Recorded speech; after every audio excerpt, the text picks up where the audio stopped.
Sobat investor, ketika BRI koreksi cukup dalam akhir-akhir ini, banyak orang yang mulai prediksi harga saham BRI, ada yang bilang harga wajarnya 3.700. Nah, ini kan herannya, kok nanti ketika BRI lagi koreksi seperti sekarang baru mulai muncul prediksi, bahkan menyampaikan harga wajarnya ada di harga-harga seperti itu. Kenapa pas BRI rally kemarin tidak ada yang menyampaikan bahwa harga wajarnya sampai segitu? Nah, ini yang sebenarnya jadi pembelajaran ya, kita saat membeli saham kan salah satu yang paling penting untuk menjadi acuan ketika kita membeli saham itu adalah harga wajarnya. Nah, kita perlu tahu juga harga wajar satu saham sebelum kita membeli, termasuk ketika kita membeli BBRI. Ya, kalau ada yang berinvestasi pakai DCA, ya membeli saham di harga berapapun, di harga yang sudah ditentukan, ya memang di satu sisi itu bagus, tapi juga tetap harus siap dengan segala resiko. Ya, di saat-saat tertentu dia dapat beli di harga murah, tapi di saat-saat tertentu justru dia bisa dapat di harga yang pucuk. Tetapi ya tergantung lagi kembali kepada strateginya. Tetapi untuk Anda yang tidak membeli dengan menggunakan strategi DCA ini, maka sebaiknya minimal harus tahu harga wajarnya. Dan ketika membeli suatu saham dan sudah tahu harga wajarnya, Anda membeli, minimal Anda beli dengan terdiskon. Nah, seperti BBRI ini, sebenarnya harga wajarnya seperti apa sih? Nah, kalau kita lihat kan dari analisis di sini, sebenarnya untuk Anda yang masih sulit ya untuk mencari harga wajar, kan Anda bisa belajar ya, gunakan aplikasi Stockbit ini yang sudah menyajikan termasuk dengan target harganya. Nah, di sini untuk harga BRI rata-ratanya bisa di 5.629, dan kalau saya sendiri ini bisa dijadikan harga wajar walaupun lebih bersifat moderat ya, lebih bersifat moderat atau mungkin ke arah agresif. Tapi untuk sekelas BBRI selama dia masih tumbuh untuk profitnya, harga ini masih bisa dijadikan acuan, kecuali ketika BBRI sudah tidak tumbuh, ya jangan jadikan ini sebagai acuan. Tapi kan ada juga target terendah di sini bahkan di 4.400. Nah, ini buat saya sudah harga wajar yang boleh dibilang sudah betul-betul konservatif ketika menjadikan 4.400 sebagai harga wajar dari BBRI.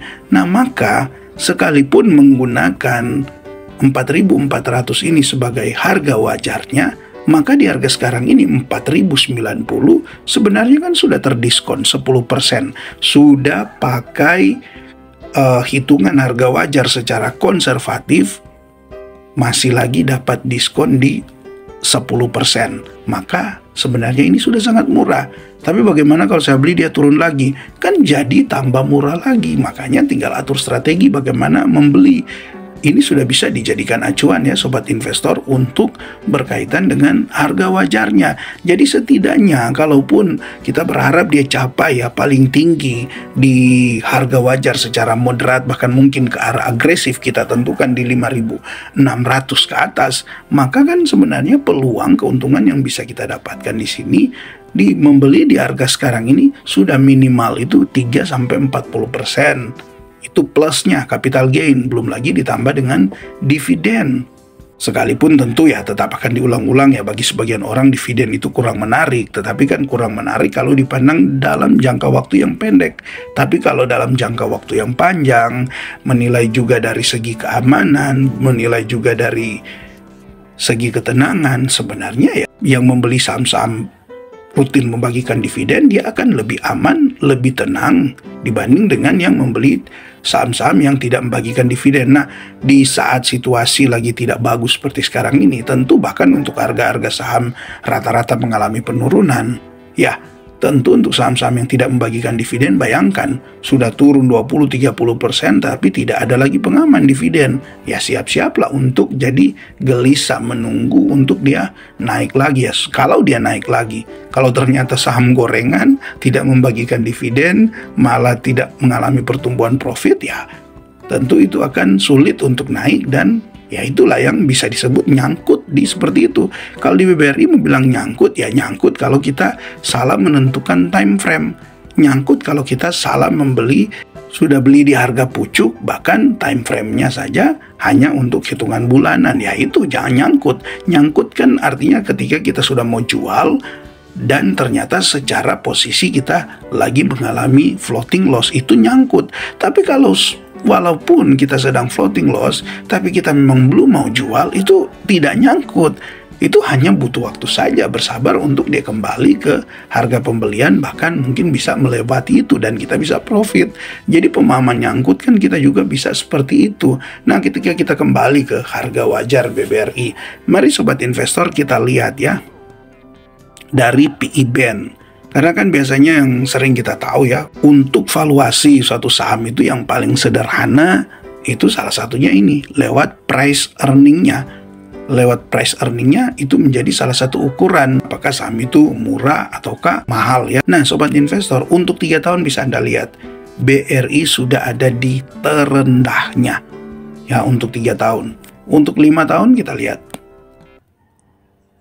Nah, di sini BRI cuma yang pernah lebih rendah dari harga sekarang itu di saat COVID kemarin. Untuk 10 tahun bisa Anda lihat. Pernah ada lagi yang sama seperti BBRI ini, ada di kisaran terakhir di kisaran tahun 2017-an ya di sini.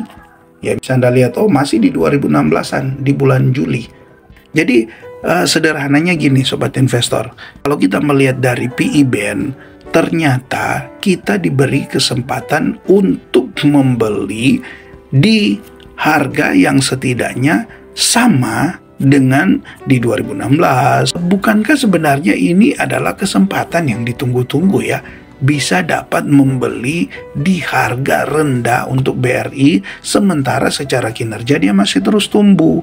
Walaupun oke, di tahun 2024 ini dibanding dengan tahun 2023 dia memang agak melambat pertumbuhannya. Karena kita tahu untuk tahun 2024 ini BBRI berhadapan dengan kredit macet yang cukup besar. Tetapi kan untuk perusahaan sekelas BRI, perusahaan BUMN juga yang tentunya mendapat perhatian lebih dari pemerintah, tentu untuk hal semacam ini, jika situasi bangsa Indonesia tetap aman-aman, situasi global juga boleh makin terkendali, tentunya BRI ini bisalah mengatasi hal-hal seperti itu. Jadi sobat investor, kita dapat di harga yang sebenarnya kita tunggu-tunggu, tapi kemudian malah masih memilih untuk takut ya. Semua kembali kepada kita. Justru sebenarnya ini kesempatan ya. Apalagi ini minggu-minggu saat dimana kita akan masuk di akhir tahun 2024. Bisa saja memang di akhir tahun ini harganya masih bisa lanjut koreksi. Tetapi sebaliknya bisa juga justru dia akan rebound kembali. Apalagi memasuki momen akhir tahun dengan ya BBRI sudah di harga yang rendah seperti ini, saya yakin banyak sekali big money yang sudah atau sedang memperhatikan, sedang mungkin istilah katanya wait and see ya, sedang wait and see. Nah tentu wait and see-nya kita retail dengan wait and see-nya big money ini berbeda. Artinya kalau kita retail kan wait and see ya, kapan saja kita masuk terkadang ya pergerakan harga sahamnya itu tidak terdampak. Tetapi kalau untuk para big money ini, ketika mereka mulai masuk, harga saham dari BBRI ini bisa akan mulai rebound lagi. Jadi di harga sekarang ini sudah terdiskon dari harga wajarnya, ya tinggal Anda apakah masih mau minta diskon lagi lebih banyak, ya silakan. Tapi resikonya Anda bisa ketinggalan. Tapi ya kalaupun memang sampai di batasan yang Anda tentukan, ya Anda dapat best price-nya. Seperti itu. Tapi ingat, untuk bisa menunggu satu harga memang saham itu sampai di titik terendahnya kemudian dia akan rebound, rasanya tidak ada yang tahu. Jadi tinggal bagaimana Anda mengatur strategi. Oke, sobat investor, tetap semangat berinvestasi, lakukan analisa secara mendalam dan temukan keyakinan untuk Anda membeli, dan tetap semangat. Salam IHSG, investor harus selalu gembira.